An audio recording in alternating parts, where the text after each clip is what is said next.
Ready to supercharge your profits and revolutionize your business in just 2 days? Then you need to be at the Power Profit Workshop. If you're struggling with profit margins, KPIs, or pricing strategies, then this workshop is designed just for you. And leading the charge is none other than the virtual CFO herself, Justin Deese. She brings the strategies, tools, and hands-on guidance to help you master KPI tracking, benchmark setting, and team accountability. But this isn't just another sit and listen event. We're rolling up our sleeves and getting real work done so that you leave with actual tools and strategies that you can implement immediately. Plus, I'm bringing in other industry experts to help you crush your goals. And because you're a loyal Freedom Blueprint podcast listener, you get a special discount. You're going to use code FREEDOM at checkout to save on your registration. Seats are limited, so don't wait. Go to powerprofitworkshop.com and grab your seat today. Let's make more money faster. See you at the Power Profit Workshop. That's powerprofitworkshop.com to get registered. There is no mystical, magical silver bullet, and that's the thing that everybody is searching for, is that silver bullet. And there's not a silver bullet out there. I mean, I've watched people jump from organization to organization. I've watched them jump from this mentor to that mentor to this idea to that idea. And it has nothing to do with any of that. Do you want to do the dang work or not? And that's where it's at is, you have to develop these systems and processes and follow them. But more importantly, you have to have a way of tracking and testing them. And if you're not doing that and making that somebody's responsibility, then you're never going to get to that level. Running a home service business is hard. So how is it that some people make it look so easy? Well, we'll tell you. This is the Freedom Blueprint Podcast. It's always good to hear the wins that successful contractors have. But have you ever thought that the best advice would be to hear about the speed bumps they encountered, the mistakes they've made along the way? We're going to talk about the good, the bad, and the ugly. We want you to be successful and avoid the mistakes others have made. Let's get this party started. Welcome to the Freedom Blueprint Podcast. Now your host, Justin Deese. Welcome to Freedom Blueprint Podcast. We are hanging out today with Joe Strittmatter. And Joe, welcome, man. Thank you. Thanks for having me. Yeah, I'm glad to be hanging out. It's been a while since we've caught up. I think last year, maybe at Service World or something like that, we connected. I'm excited to kind of dig into a little bit about your story and your journey. I don't know if a lot of people know you or not, but after this, they definitely will. And you've made this really cool transition from, owning a business to selling to private equity to now getting in another industry and, all the things in between. So I'm excited to kind of dig into it. But let's start out with this. How did you get even into the plumbing AC space? Second generation. Dad started in 1980. Actually started in 79, working for somebody else for a year. He worked for a printing company, and they knew they were going to have a bunch of layoffs, and they were closing the location. Thankfully, enough in advance to where he could go and figure out what he wanted to do, after that. So he put himself through refrigeration school, doing it on the weekends, and went to work for a man in 79 and was helping him out, and ended up buying him in 1980. So a year. I'm sorry? So just a year. Yeah. Nice. Well, I mean, back then it was all pretty simple. There were no boards. There were no, communication issues. It was all just, simple stuff. And so, yeah, and the guy hung around for a couple of years also afterwards to help Dad out with some things. But Dad, did that, and so I just grew up around it. He told me I was 12 when I actually started helping him. I would go and run rafters for him in the summertime, hanging ductwork and doing things of that nature, and just evolved into later me taking it all over in about 2005. And that's what led to this. So 2005. So you had it for what, 18 years before you sold it? Does that sound right? 17? Yes, but the first 5-6 years, roughly, all I did was construction. Didn't bother with service at all. Just did new construction. In '09, I was up to 5 crews coming in each day, doing one or sometimes 2 systems each that day. And, of course, what happened in '09. So I made a knee-jerk reaction and I joined a franchise. I won't say the name of it. But I was with that franchise, I think, a total of 6 months. 3 months in, I realized who was going to make all the money. And and I ended up selling it off to somebody that owned the territory right beside us, thankfully. And that's when I read Ron Smith's book, HVAC Spells Wealth. And Great book. At the end of the book, he's talking about Matt Michelle and Comanche Marketing along with Service Roundtable. And, I reached out to them, figured out, heck, they're the next town over. I didn't even know it. Denton and Louisville, we're 15 minutes apart. And that's where they were based out of. So ended up joining Service Roundtable. Was with that portion for about 6 months till Charlotte Carson was her name.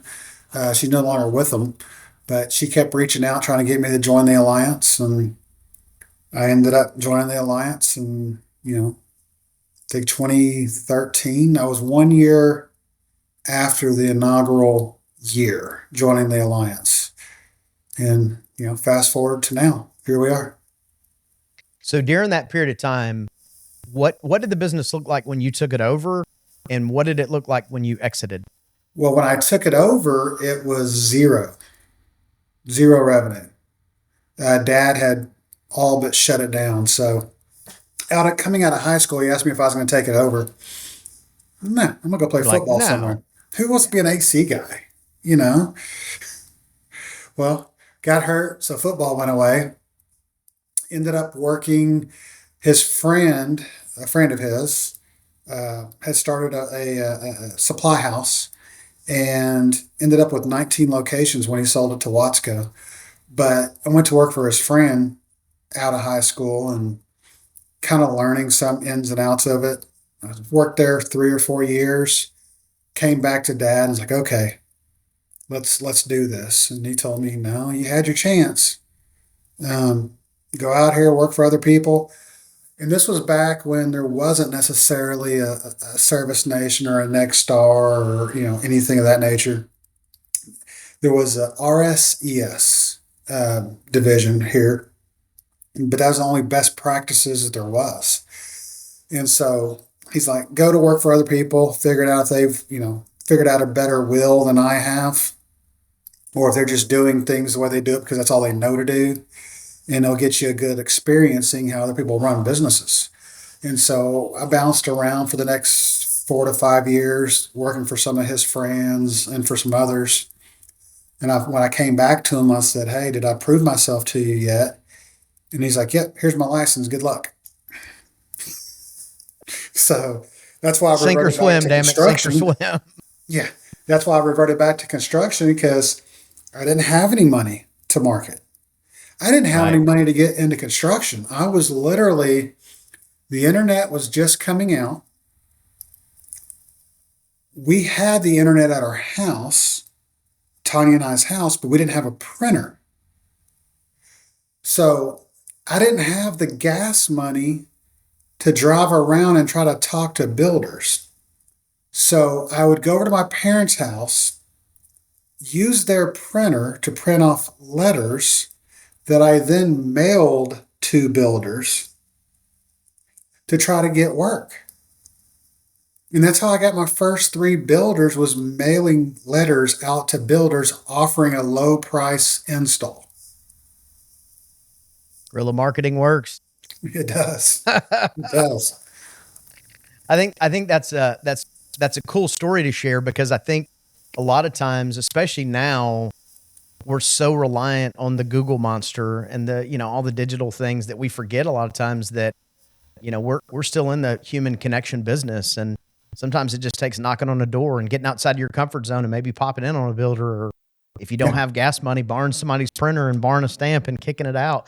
Listen, letters still work. I think people were like, you can't send letters. They don't work. They do work. And it's because most people don't do them or don't do them correctly, but they're unique now. Right. It used to be the norm, kind of like the Yellow Pages. Yep. Now it's niche or unique, and you can still. It's actually probably working better now because not everybody's flooding it. Right. Yeah. And I'm talking about like there's letters and then there's postcards, and I'm talking about two different things, but both still work. But again, you have to have a strategy with each of them. So you got the business, took it over, got the builders. What made you decide that, hey, the building thing is not for me? I need to jump into service, or how did that even come up? And how did you even think about that? Well, the housing crisis of 2009 forced me. When you go, I had got it up to $2.5 million in revenue. And the next year I did 450.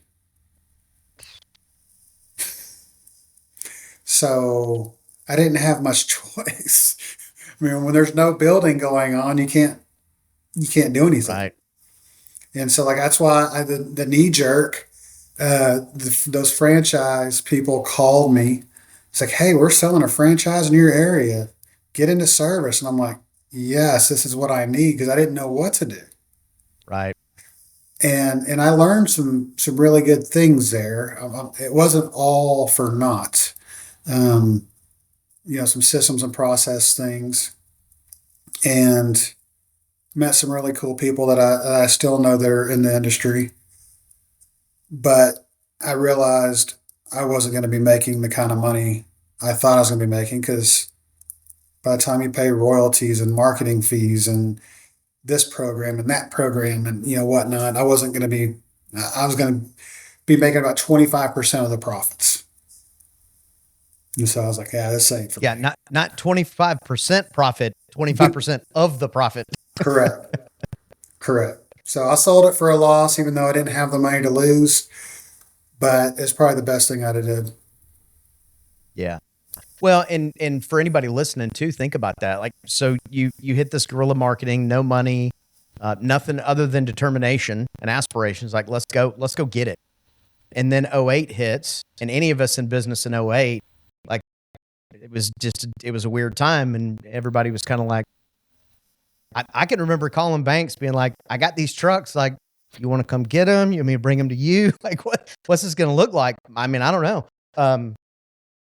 But those of us who made it out of that, man, there were some really cool lessons that were learned coming through that transition out of the other end of it, which, I don't know, maybe that's a blessing of age, like, okay, well, we've been through that before. And I feel like a lot of times when people are talking about economy now, I don't think quite as nervously about it as I did back in the day, because there wasn't a whole lot of diversity we had going on. And I think you guys were the same way, because you were focused on the builder side. So, okay. So you go from that to the necessity of the service side. And then you guys sold, what year did you guys sell? 21. Okay. So 21. Staff size, revenue, where were you guys roughly? 12.5 million. 30 staff. Okay. So that's pretty impressive numbers per person. Yeah. So that's a lot of growth to happen in let's be honest, that's a pretty short period of time. Yeah. I know a lot of people, I grew to $50 bajillion in 4 minutes, and you can too. But realistically, there's sustainable growth, and I think that's what you guys had going on. Yeah, I never really focused on the big number, right? Right.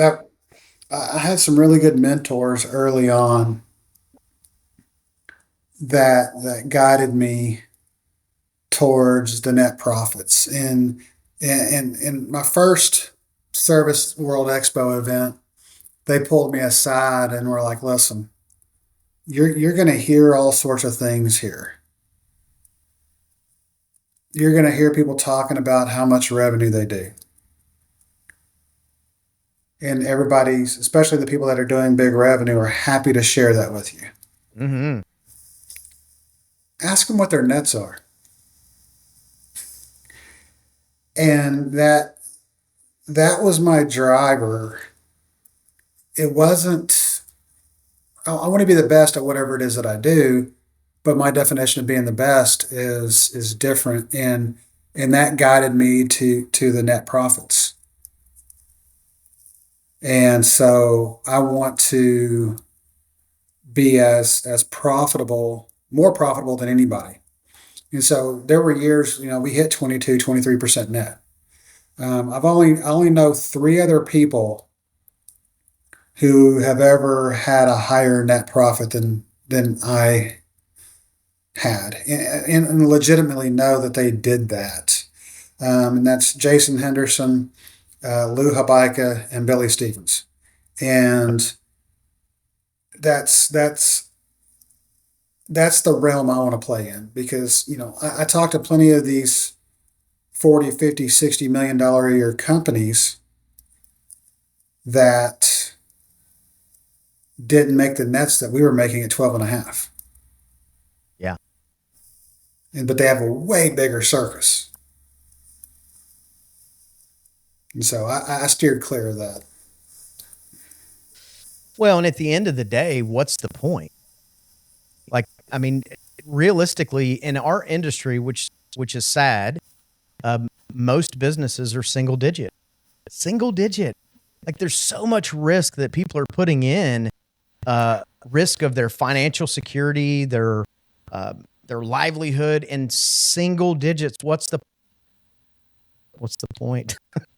But no, I think you're dead on it. And the people that you named, yes, I mean, that's the, when I think of OGs and I think of guys that you really want to mirror, that's exactly the list that comes up, not the ones that are 100 million. And, but yeah, what a great group of people to be tied to. Been fortunate to know those guys. Very fortunate. And what's also cool is they're all so willing to share. Mm-hmm. They're willing to share, but then it's a matter of, are people listening? Are they paying attention? Are they executing? Because that's really the difference between, like you said, if you're getting into that 20+% profit number in the single, is typically it comes down to execution. Like, would you agree with that? Absolutely. There is no mystical, magical silver bullet. And that's the thing that great point. Everybody is searching for, is that silver bullet. And there's not a silver bullet out there. I mean, I've watched people jump from organization to organization. I've watched them jump from this mentor to that mentor to this idea to that idea. And it has nothing to do with any of that. It's do you want to do the dang work or not? And that's where it's at, is, you have to develop these systems and processes and follow them. But more importantly, you have to have a way of tracking and testing them. And if you're not doing that and making that somebody's responsibility, then you're never going to get to that level. Yeah, great point. There's not an easy button. Mm-mm. It's do the work. And I think that's part of the challenge. Not part of the challenge, but I think typically when people join a franchise group, in their head, you can validate this if this was you or not, but you're like, oh, well, great. They're going to hand me everything I need to be successful. Yes. Right? And the truth is, when you're thinking about your business and your systems and your processes, they have to be you. Like, you have to, you're like, oh yeah, there's a book over there that tells me all the things. Well, that doesn't do you any good. You have to actually know how to do it. And then you have to train it. And then you have to train it. And then you have to train it again. And then you got to follow up on it. And you got to train some more on it. But yeah, to your point, there's not an easy button. And man, this is just a hard industry. It's a hard business that we're in. However many trucks you have is how many brands you have out there. And I mean, there's just, they're moving targets for ambulance chasers to go, bump into you and, oh, my neck and my back. There's so much of that. It's just a hard industry. But to your point, there's no easy button. You just have to do the work and you have to execute. Absolutely. And the one book, one thing that gave me the most guidance was Traction by Gino Wickman. I've now read Traction 7 times, and I've read just about everything that Gino's put out, from Rocket Fuel to Entrepreneurial Leap to what the heck is EOS to all of it. And the reason why I prefer that one is it tells you that you need these systems and processes, but then he tells you how to do it. Right. And so that's what I like the most about that book. And it helped me tremendously. We were growing 30% year over year, every year. Was twice named by Inc. 5000 as one of the fastest growing, privately held companies in the nation. Won all sorts of awards. And 2019, I was flat. The first half of the year, I was flat. And I'm looking at it like, what just happened?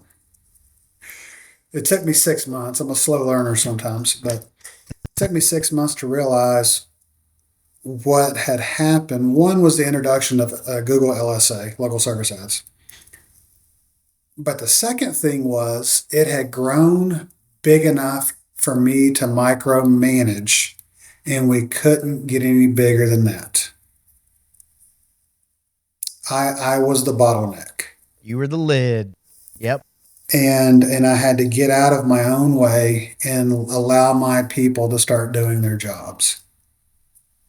So to your point, I think people miss this sometimes, is leadership is not one thing, right? It's not like one bucket, one thing.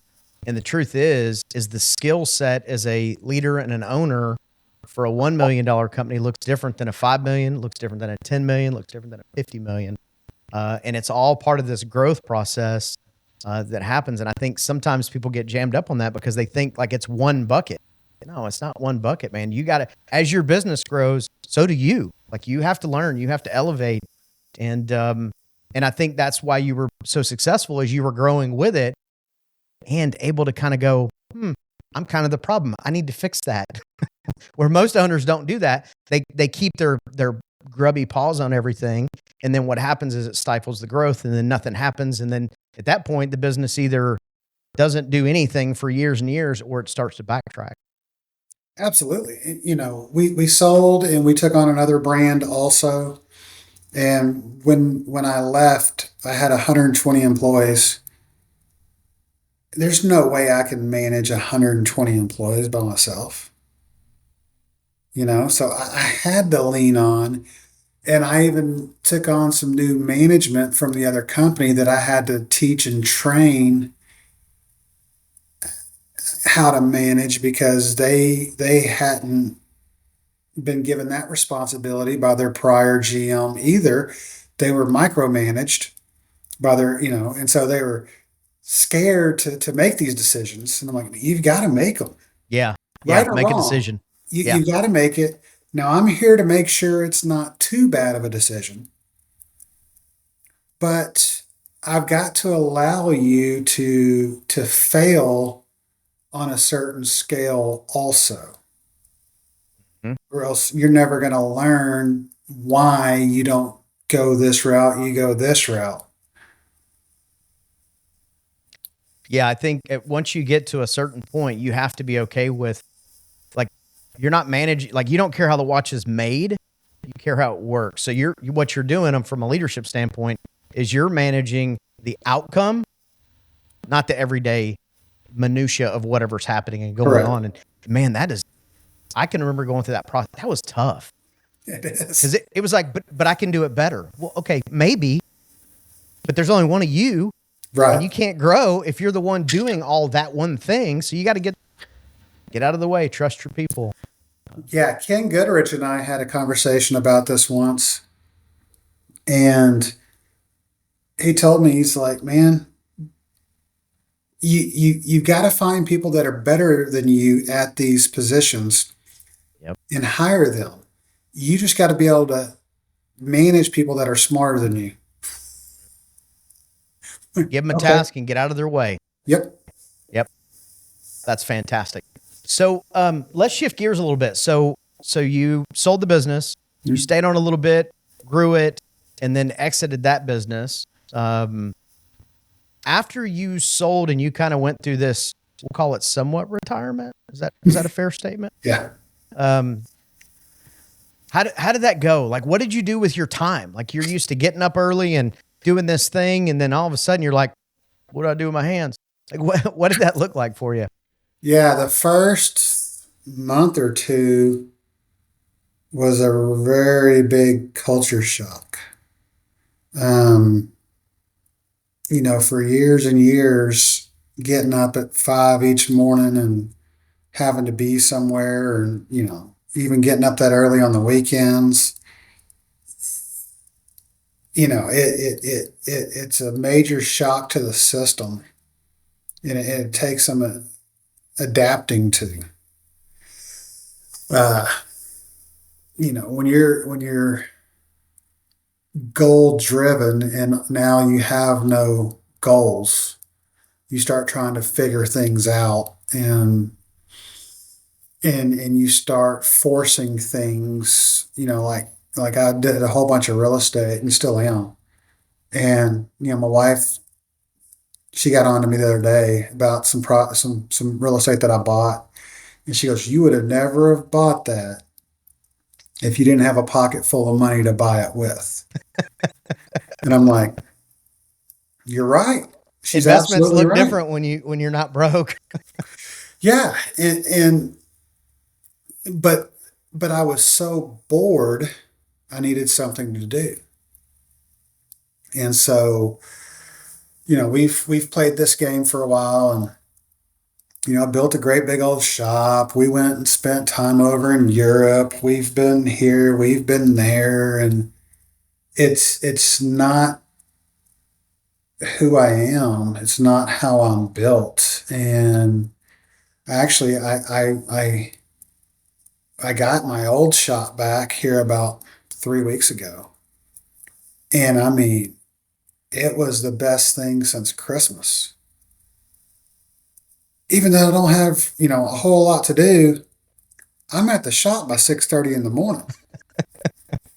I got a TV right here that I'm watching all my CNBC reports on in the morning, right here on my desk. And it's like I've been given some purpose back, and it's exhilarating. I was sleeping 10 hours because, there's no alarm set. There's nothing to go do. There's no whatever. And, sometimes even 11 hours a day. And I wasn't clinically diagnosed, but I was probably at some form of depression because, I'm a goal driven person, and that was all taken away from me whenever I retired. And so, looking back, I don't know if I'd have done it so early, but Well, and it's so we had an episode, for those of you listening, there's an episode with Cristiano from Rhino, and we talked about this kind of the same topic. And what's interesting is I went through the same thing, right? When I sold the other plumbing business, I sold it, and it was kind of like this weird, what do you do? And everybody feels their time different. Like we did real estate, which we've done real estate for years, but the trick with real estate is it's kind of that one transaction, and then either the next transaction is you sell it or you have a renter, and like there's not a whole lot of in between.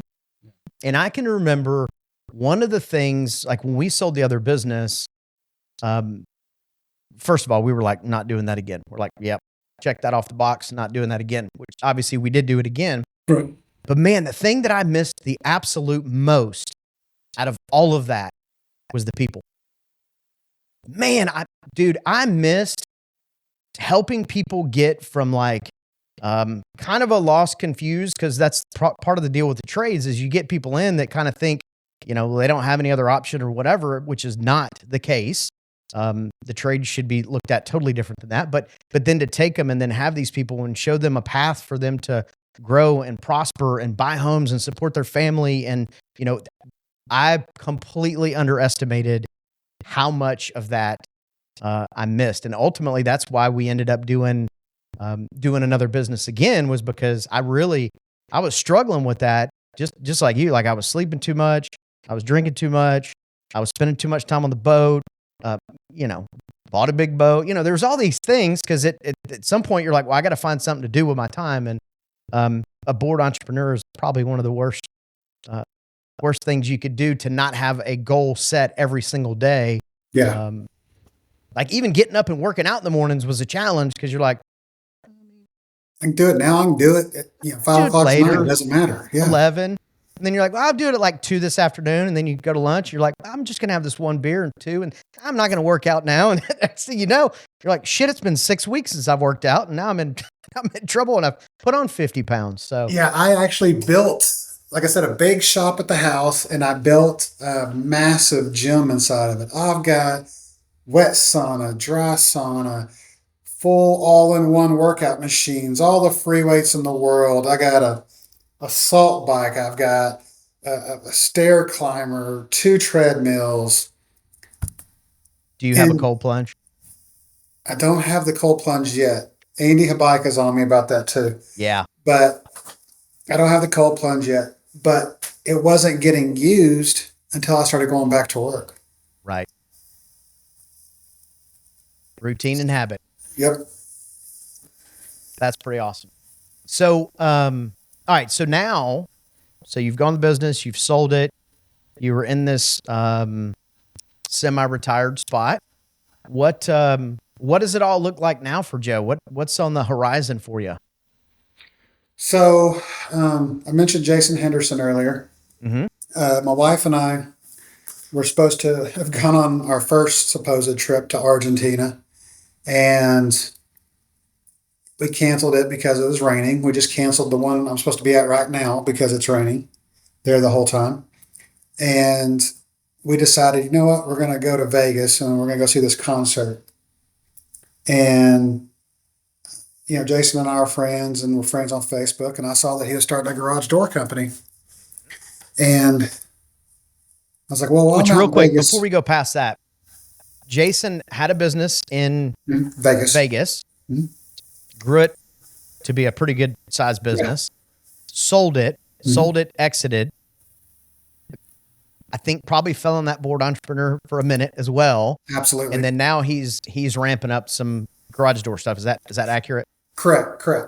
And so it was pre-revenue when I went out there and was talking to Jason, went by his shop and was looking at things, and I'd already kicked around garage doors or maybe roofs or, something of that nature, and was getting some intel from him.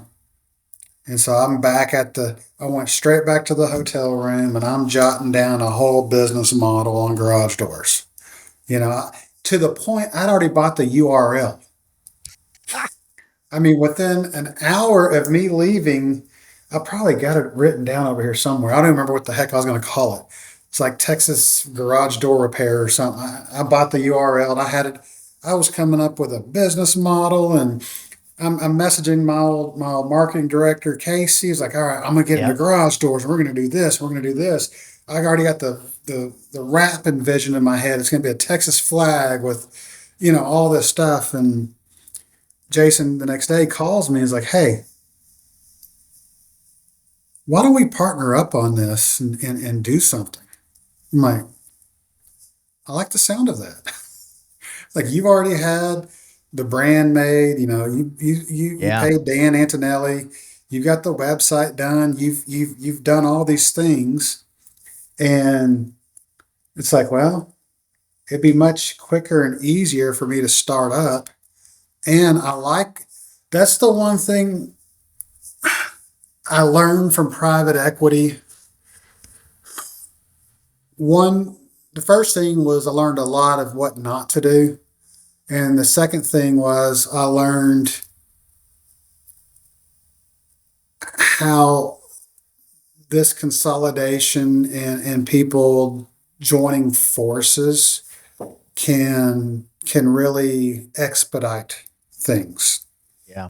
And so when Jason reached out, I'd already envisioned when my non-compete's up, coming up with something, because we have so many friends in the industry that are becoming out of their non-competes around the same time as me. I was like, why don't we just put something nationwide together and have these synergies, and we can all scale much faster in the future. And so when Jason approached me, that's what I was thinking about with the garage doors. And so it was a no-brainer for me to say, hey, yeah, man, let's jump in. Because again, anybody that's sold to private equity and spent any time with them, like I was regional president. And so I got to see a lot of things and talk to a lot of other people and how they run their operations and peek behind the curtain some. And I can see, I've been at the negotiating table with different vendors. And when you walk in and say, yeah, I do $5 million a year, and you walk in and say, hey, I do $100 million a year, that's two different little bit different conversations. Leverage. Yeah. And so, once somebody hears, hey, we have 5 locations opening up, there's a different tone that comes out of it.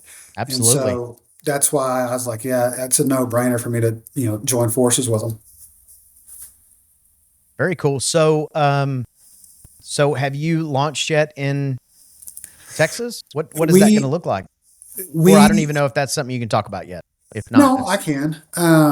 We are waiting on Google verification to happen for ads and things of that nature. That has completely changed since the last time I had to do something of this nature. And it's not a, hey, we'll have it done tomorrow sort of process anymore. Mm-hmm. It's about a 3-month process. So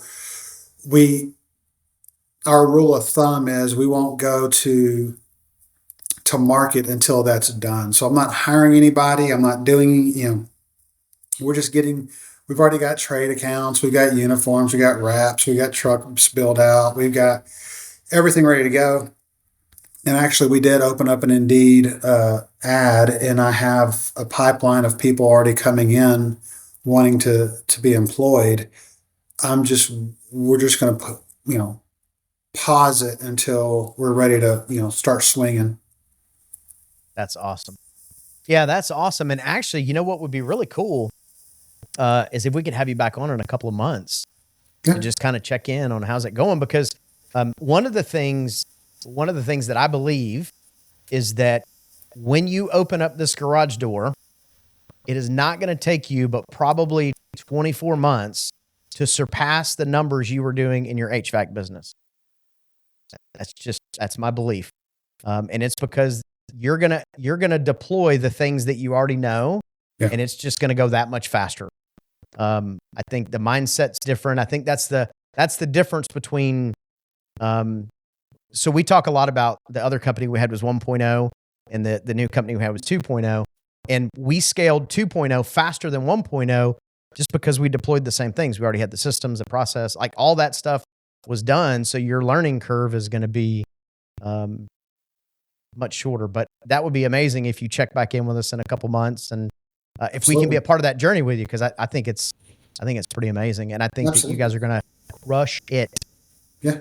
No, I think the platform as a whole, because there are so many good operators like yourself that are sitting on the sidelines that are bored. And, if that's who we're partnering with nationwide. is people who have been good operators in the past that don't need a lot of hand holding.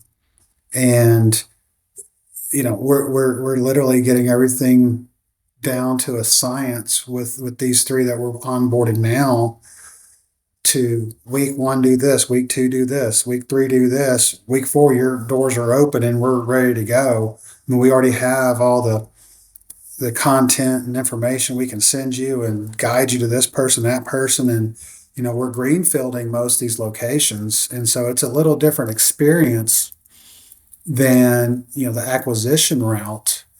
The last time I greenfielded something, I didn't have any money. Now that there's money to go around, I think you're absolutely right. My goal for the first year, from $0, no customer base, is to do $3.5 million the first year in revenue. And I'm shooting for a 30% net. Well, I have no doubt that you will hit that. At least somebody believes it. No doubt. No doubt whatsoever.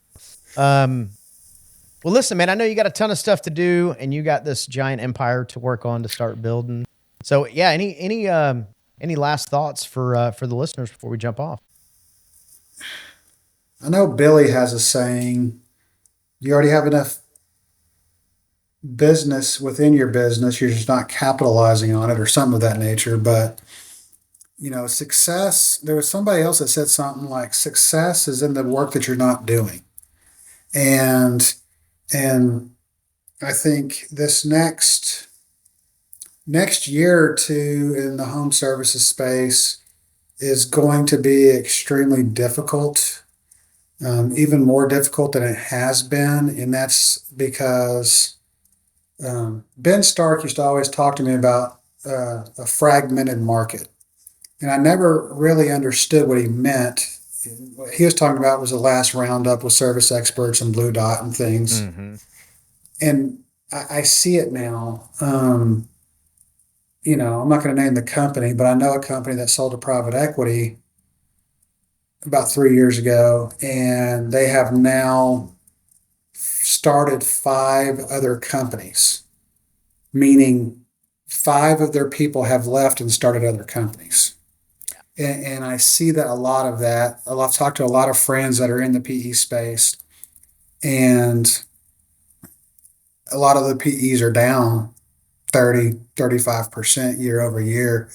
And I think that's part of the reason why is there's so many more operators out there in the market right now that there's, one size pie that is being split, divided up more ways. And if we hit this recession that it looks like could be coming, that pie is going to shrink. So if I was in business right now, I would be doing away. If I was a smaller company in business, I'd be doing away with all my debt that I could possibly get rid of, and get ready for some lean times, because I've got a feeling the next year or two could be that, until some of these companies start shutting their doors. And that's why I'm not eager to get back into the space right now, because I think it's just going to be an absolute fight for the next year or two. And I'll let everybody else duke it out, and I'll come waltzing back in. Once the dust starts to settle a little bit, come back in and roll. Yeah. Joe, man, I appreciate you coming and hanging out. I think that's always good wisdom. I think, to your point, you should run lean as a business anyways, because in order to hit the numbers that you want to hit, you got to be lean. So I think that's great advice, and I hope everybody listening takes note on that a little bit. But Joe, appreciate you coming and hanging out, man. Yes, sir. Thanks for having me. You've been listening to the Freedom Blueprint Podcast. Information is useless if not applied. So take what you've learned and go and implement it. We hope you've enjoyed the show. If you did, make sure to like, rate, and review. We'll be back soon. But in the meantime, find us on social media at Freedom Blueprint for Home Services, and hit the website at www.freedomblueprintpodcast.com. See you next time.